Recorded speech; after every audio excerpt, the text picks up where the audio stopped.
जहां किताबें बोलती हैं और कहानियां जिंदा हो जाती हैं। जयशंकर प्रसाद की एक बहुत ही मशहूर कहानी है अपराधी। ये कहानी एक सीधा सा सवाल उठाती है कि जब किस्मत और इंसान के फैसले एक दूसरे से टकराते हैं तो असली गुनहगार आखिर कौन होता है। ये एक ऐसी कहानी है जो न्याय की हमारी समझ पर ही एक सवाल या निशान लगा देती है। तो चलिए इसी एक सवाल को अपने जहन में रखकर हम इस कहानी की गहराइयों में उतरते हैं। कहानी का हर किरदार, हर मोड़ हमें इसी सवाल के जवाब के थोड़ा और करीब लेके जाएगा। कहानी की शुरुआत होती है एक बेहद शांत और खूबसूरत जंगल के बगीचे से, और यहीं पर हमारी मुलाकात होती है कामिनी से, एक युवा मालिन, एक ऐसी लड़की जिसकी जिंदगी बस कुछ ही पलों में हमेशा के लिए बदलने वाली थी। जरा सोचिए, सुबह की वो शांति, और फिर अचानक उस शांति को तोड़ती हुई घोड़ों की टापों की गूंज। जंगल के उस सन्नाटे को चीरता हुआ एक राजकुमार उसके सामने आ खड़ा होता है, और बस यहीं से दो बिल्कुल अलग दुनियाओं का टकराव शुरू हो जाता है। अब राजकुमार कामिनी को देखकर उसकी सादगी पर कह सकते हैं कि मुग्ध हो जाता है, और यहीं पर वो एक वादा करता है। सुनने में तो ये एक बहुत मामूली सा वादा लगता है, पर यकीन मानिए यही वो धागा है जो आगे चलकर पूरी कहानी की किस्मत बुनेगा।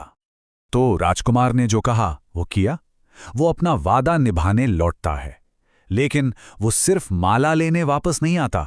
वो अपनी शाही ताकत के एक इशारे से कामिनी की पूरी दुनिया बदल देता है, और बस एक पल में वो एक मामूली सी मालिन से पूरे जंगल की संरक्षिका बन जाती है।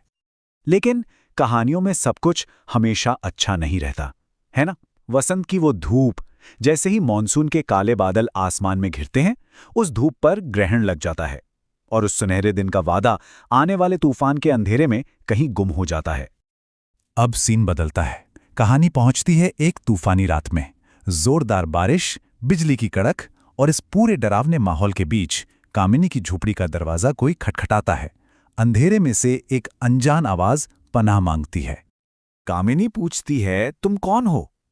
और दरवाजे के उस पार से जो जवाब आता है वो सुनकर किसी के भी रोंगटे खड़े हो जाएं। जवाब है एक अपराधी। सोचकर देखिए, तूफानी रात, झोपड़ी में एक अकेली लड़की, और बाहर कोई अनजान शख्स जो खुद को अपराधी कह रहा है। यहां कहानी में तनाव अपनी चरम सीमा पर है। कामिनी दरवाजा खोल देती है, और झोपड़ी के अंधेरे में भी वो आवाज उसे जानी पहचानी लगती है। ये तो वही राजकुमार है, लेकिन आज उसकी आवाज में वो शाही रौब नहीं है, बल्कि कुछ और ही है। एक ही इंसान और दो पहचाने, अपराधी और राजकुमार, जैसे दोनों एक दूसरे में उलझ गए हैं। और फिर उस रात झोपड़ी के बाहर का तूफान और दोनों के दिलों के अंदर का तूफान एक हो जाते हैं। कहानी इसे एक नशीले पागलपन की तरह बताती है। ये वो रात थी जिसने आने वाली पूरी त्रासदी के बीज बो दिए थे। उस तूफानी रात के बाद वक्त का पहिया तेजी से घूमता है। कई साल बीत जाते हैं। अब राजकुमार और कामिनी के रास्ते बिल्कुल अलग हो चुके हैं। उनकी किस्मत दो अलग अलग दिशाओं में चल पड़ी है। एक तरफ है राजकुमार, जिसका भाग्य उसे सिंहासन तक ले गया। वो अब राजा है, महलों में रहता है, ऐशो आराम की जिंदगी।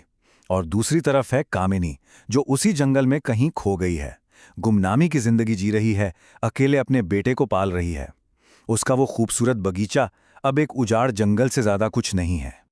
और ये जो साल बीते हैं ना, वो कामिनी और उसके बेटे के लिए आसान नहीं थे, बिल्कुल नहीं। समाज ने उन्हें अलग थलग कर दिया था, और इसकी सबसे क्रूर मिसाल तब सामने आती है जब एक छोटे से झगड़े पर रानी के कहने पर शाही गार्ड कामिनी के बेटे को बुरी तरह पीटते हैं। यह घटना अनजाने में ही सही दो भाइयों के बीच एक गहरी खाई खोद देती है। अब हम कहानी में सीधे 16 साल आगे चलते हैं, और देखिए किस्मत का खेल एक बार फिर राजा उसी जंगल में वापस आता है। इस बार अपने वारिस, अपने बेटे नए राजकुमार का शिकार का हुनर देखने। और बस यहीं पर कहानी के आखिरी और सबसे दर्दनाक अध्याय का मंच तैयार हो जाता है। शिकार शुरू होता है। कामिनी का बेटा, जो अब एक माहिर शिकारी बन चुका है, एक हिरन पर निशाना लगाता है। तीर कमान से निकलता है, हिरन के गले को भेदता हुआ। रुका नहीं और सीधा जाकर लगता है राजकुमार के सीने में। किस्मत का एक पल, एक तीर और दो भाइयों की जिंदगी का फैसला।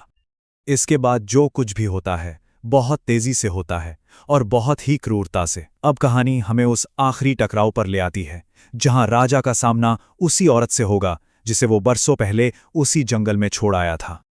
अपने बेटे को जमीन पर तड़पता देख राजा का गुस्सा और दुख सारी हदें पार कर जाता है। वो न कुछ सोचता है न कुछ पूछता है, बस एक ही हुक्म देता है, मार डालो इसे। उस लड़के को झट से मौत की सजा सुना दी जाती है।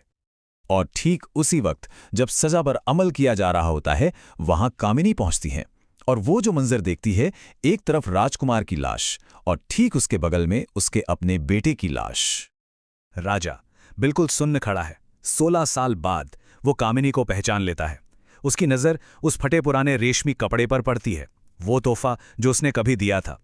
और तब वो अपने मारे गए बेटे की तरफ इशारा करके वो सवाल पूछता है जिसका जवाब इस पूरी कहानी का रुख मोड़ देगा।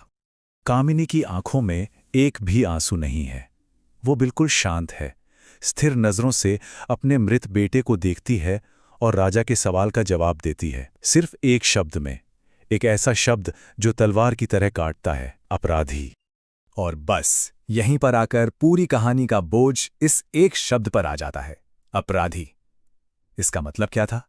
क्या वो अपने बेटे के लिए कह रही थीं कि हाँ, ये एक अपराधी था जिसने राजकुमार को मारा, या फिर वो राजा की आंखों में आंखें डालकर कह रही थीं कि इस पूरी कहानी का असली अपराधी तुम हो? कहानी हमें कोई साफ जवाब नहीं देती, ये फैसला हम पर छोड़ देती है। तो कौन है असली अपराधी? वो लड़का जिसके हाथों से तीर चला, या वो राजा जिसने अपना वादा तोड़ा और कामिनी के साथ अन्याय किया, या फिर इन सब के पीछे किस्मत ही असली अपराधी है? इसका जवाब कहानी में नहीं बल्कि हमारी अपनी समझ में है।